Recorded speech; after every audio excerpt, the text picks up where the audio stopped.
realize that the new buyers, with the 20% they're putting down, HOA, taxes, everything out the door, they're going to be paying $4,500 a month for your home. Would you pay $4,500 for your home? Absolutely not. Usually doesn't work out well. So that's typically when they lose their mind. You gotta understand, a lot of sales training stuff is where you gotta get really good at storytelling. Dave, when I bought this house, They didn't fix anything. you could go rent a Lamborghini and go drive around to open houses and People will think you're a successful realtor, right? I want you guys, that is what I call, and it's not right or wrong, that is a tit-for-tat tactic. Make sense? To where if I say, I like another warranty company better than yours, you're gonna be like, well, what do you mean by that? Well, you know, with us, we have X, Y, and Z, right? You're gonna go back and forth. Same when someone says a price, like, well, let me show you the comps. See the comps. We go into right away defending the question. It's no different than when you get one-upped. Hey man, I just went on vacation. You're like, oh, that's cool. Where'd you go? I go, oh, I went to Maui. And then you say, instead of saying, oh, well, that's cool. Did you have fun there? You're like, what? You know, I'm going to Ibiza this summer. You just one-up them. We do the same thing when we get these like objections.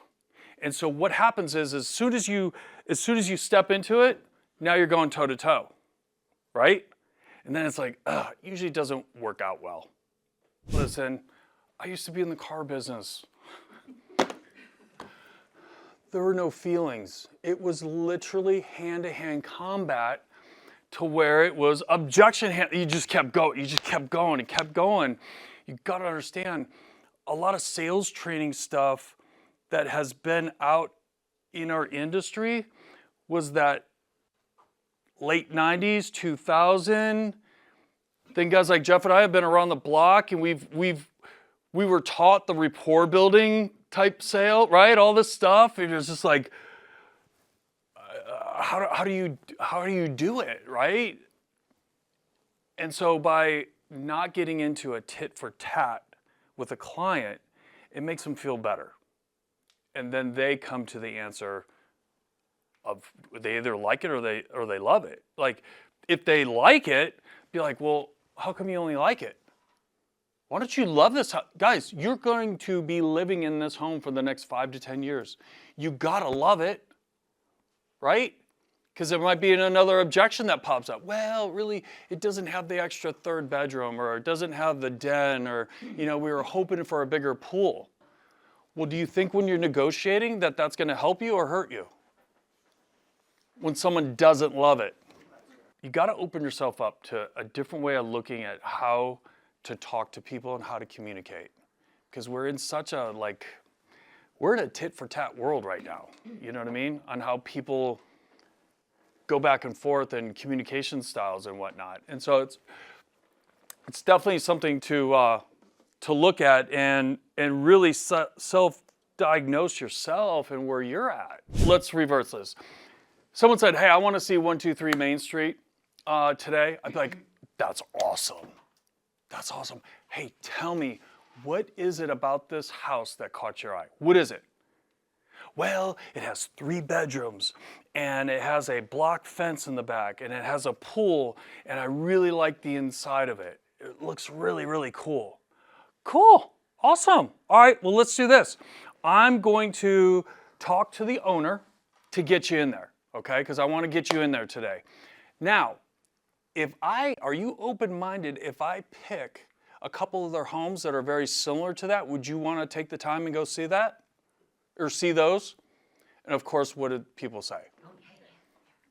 Because it's never that one house, okay? It's never that one house. It's always something else. It's always another house or something else in the neighborhood or whatever the case may be. That way you're like, not only are you engaging with the client, but you're getting them excited about what it is that they saw on that listing online, because everyone's shopping online, right? and you get their attention, and then you spark it with, well, we could go see some other, oh man, this guy really has his act together.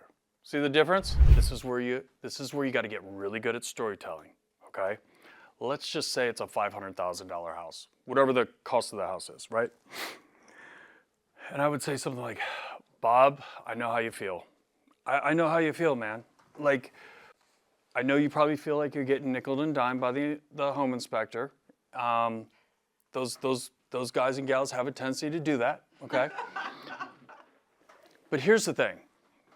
And as a matter of fact, Bob, what is your payment right now on this house?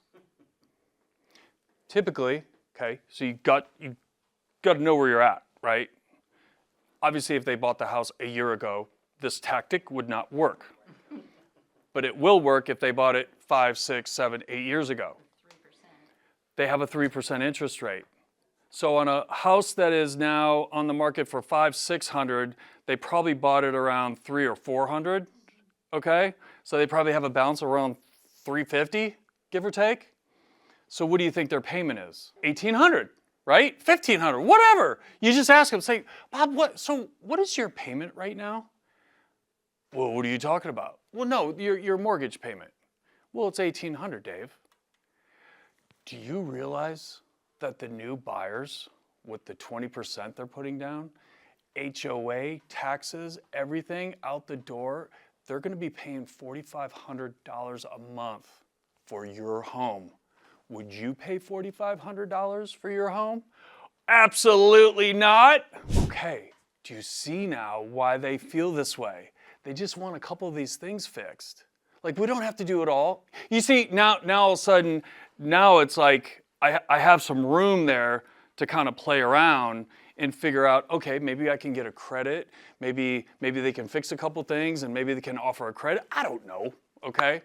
But do you see the difference in how you have to attack that? That's why storytelling is so imperative in today's sales world. Again, I'm going to storytell. It's like, hey, the last time you bought a house was 15 years ago. Remember, they're going to have an inspection, and of course there's going to be things that pop up. Well, Dave, when I bought this house, this is what happens. Dave, when I bought this house, they didn't fix anything. I had to take it as is. Okay, that's good to know. So anyway, they're going to have an inspection, and I'm just going to walk him through the scenario, okay? That would be during the listing presentation. Again, just because he said it once does not mean that they're going to remember that, because when the inspection hits their inbox, that's typically when they lose their mind. The multiple generations of communication we have going on top of it with the AI and technology, guys, it's crazy, right? So you kind of just have to go with the flow. You have to be able to kind of know where your place is. Be like, okay, I got one of these. Like, they're super chat, always talking about certain things. You're like, okay, I kind of see the temperament here of this type of individual. So I need to cater the way that I'm going to talk to them. Because you can't talk to all buyers or all sellers. It's not like they're all in one bucket. There's multiple different versions of it, okay? Now, probably what you're going to want to do is post some pictures of houses, post some videos of you walking through, touring, new builds or listings. Show people that you're being active, okay? That's one thing with social media. Talking about the fake it till you make it type stuff, like you could go rent a Lamborghini, okay, and go drive around to open houses and people will think you're a successful realtor, right? Okay, so that's where social media comes into play. When you first get started, you should be out. Listen, if you're a brand new agent, I would be touring vacant homes every single day, going to new build communities every single day, getting to know some of these different areas here in town, okay? While you're doing all that, you could put on social media. They don't know that you're not showing a client a house. They just think you're out showing. You're working. That's how you can leverage social. Make sense? Good.